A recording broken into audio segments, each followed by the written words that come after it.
Hello, welcome back to the reading of the poem of the Man God, written by Maria Valtorta, Volume 3.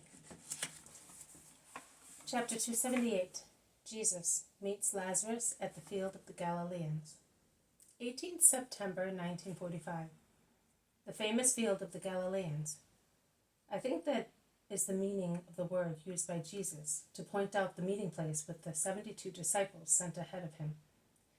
It's part of the Mount of Olives, towards the road to Bethany, which actually passes there. And it is precisely in this place that in a vision of long ago I saw Joachim and Anne camp with Alphaeus, then a little boy, near other tents made with branches, at the Feast of the Tabernacles, which preceded the conception of the Blessed Virgin. The summit of the Mount of Olives is smooth. Everything is smooth and pleasant on that mountain. The slopes, the view, the summit. It really inspires peace, glad as it is with olive trees and silence, but not now, because it is swarming with people intent on making their tents. But generally, it is a place of tranquility and meditation. On the left-hand side, with respect to those facing north, there is a light depression, and then another summit, which is even smoother than the previous one. And it is on this tableland that the Galileans camp. I do not know whether it is an age-old religious custom, or whether they do so by order of the Romans to avoid conflicts with Judeans and people of other regions, who are never very kind to Galileans. I do not know.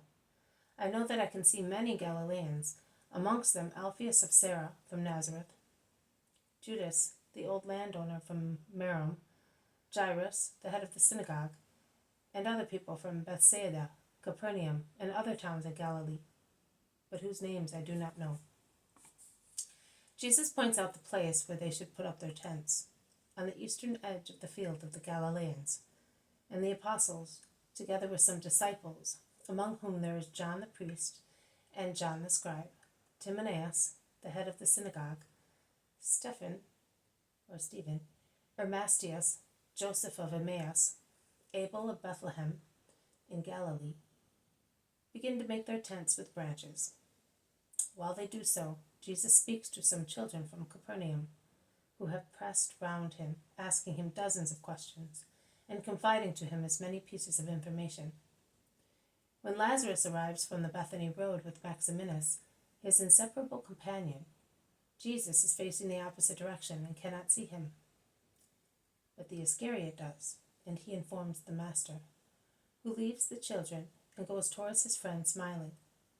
Maximinus stops a few steps behind to leave the two completely free in their first approach, and Lazarus covers the last few yards as fast as he can, walking more painfully than ever, with a smile which trembles with pain on his lips and shines with tears in his eyes.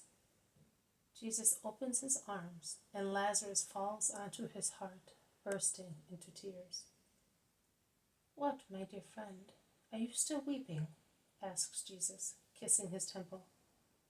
He is so much taller than Lazarus, from his shoulders upwards, and looks even taller as Lazarus is bent in his embrace of love and respect.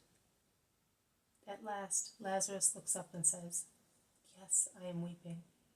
Last year I gave you the pearls of my sad tears. It is therefore fair that I give you the pearls of my tears of joy. O Master, my Master, I think that there is nothing more humble and holy than good tears, and I give them to you to say thank you for my Mary, who is now a kind, happy, serene, pure, good girl. Oh, much better than when she was a little girl.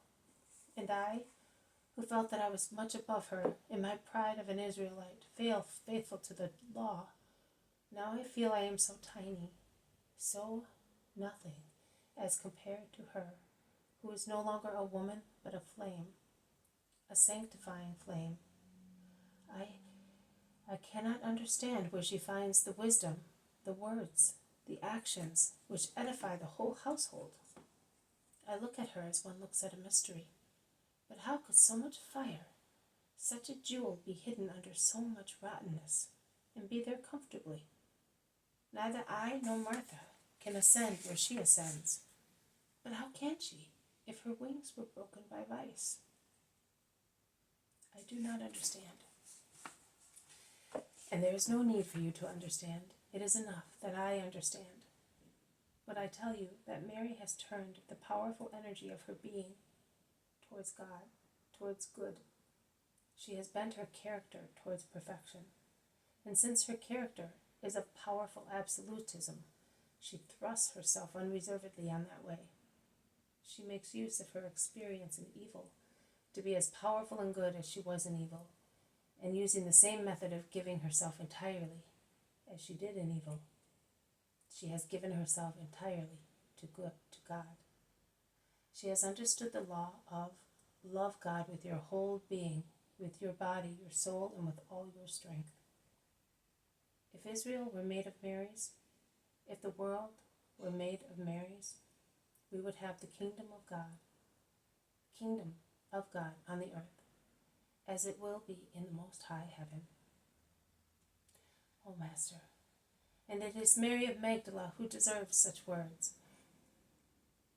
It is Mary of Lazarus, the great friend, the sister of my great friend.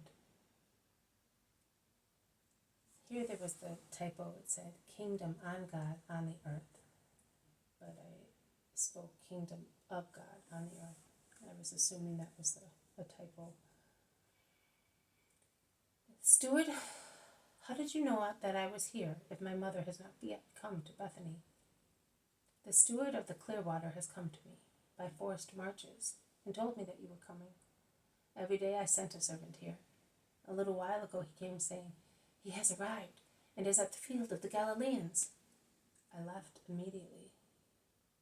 But you are suffering so much, Master, my legs. And you came. I would have come soon. My anxiety to tell you my joy was tormenting me. I have had it in my heart for months. A letter? How can a letter say such things? I could not wait any longer. Will you come to Bethany? Of course, immediately after the feast. You are anxiously awaited. That Greek girl, what a mind. I speak very much with her, anxious as she is to learn about God. But she is very well educated, and I succumb, because I do not know certain things very well. It takes you. And I will come. Now let us go to Maximinus, and then I beg you to be my guest. My mother will be happy to see you, and you will be able to rest. She will soon be here with the boy. And they go to Maximinus, who kneels down, greeting him. This has been a reading from the poem of the Man God, written by Maria Valtorta, Volume 3, Chapter 278. Jesus meets Lazarus at the field of the Galileans. Thank you for listening. I will see you tomorrow. May God bless you, and may peace be with you.